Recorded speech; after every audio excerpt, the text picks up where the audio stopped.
Labor unions and activists are marking Labor Day in the U.S. by holding protests against the Trump administration.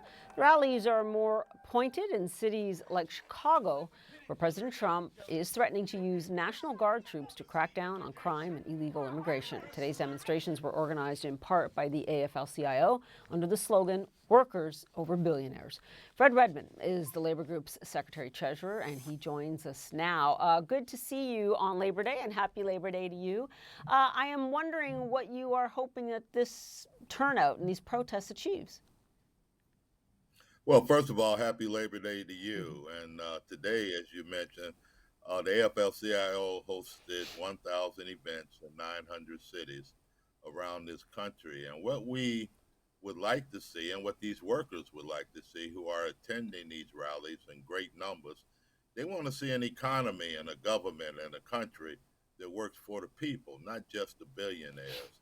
And, throughout this entire week of action, we're going to have protests because workers is demanding to be treated with dignity and self-respect.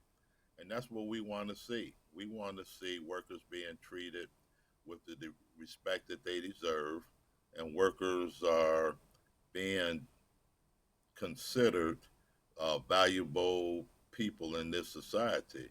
I mean, we're talking about people who wake this country up every morning and tuck it to sleep at night. So what we want to see is those workers treated with the dignity and respect they deserve. In terms of the dignity and respect, though, President Trump does claim to be great for workers. I'm using his words.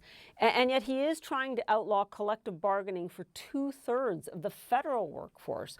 What could this mean for the labor movement? And I do feel that I need to point out that the president did receive significant support from the labor movement itself in terms of some leadership, not all, and of course some of the membership. Well, there was a few leaders, very few, and we've seen some of our members who voted for this administration, for this president. And we just completed, over the last 2 months, we've visited 50 cities and talked to our members and talked to workers. And what workers are telling us, what they did not vote for, is to see 1 in 8 federal workers pushed out of jobs this year under the federal workforce. A total of 300,000 federal employees this year has lost their jobs due to Trump's policies.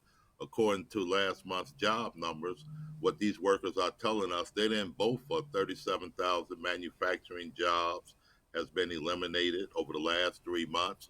What workers are telling us is that what they didn't vote for is 2 million, and that's the number of unemployment claims that American workers have filed this year alone, which is the highest since 2021.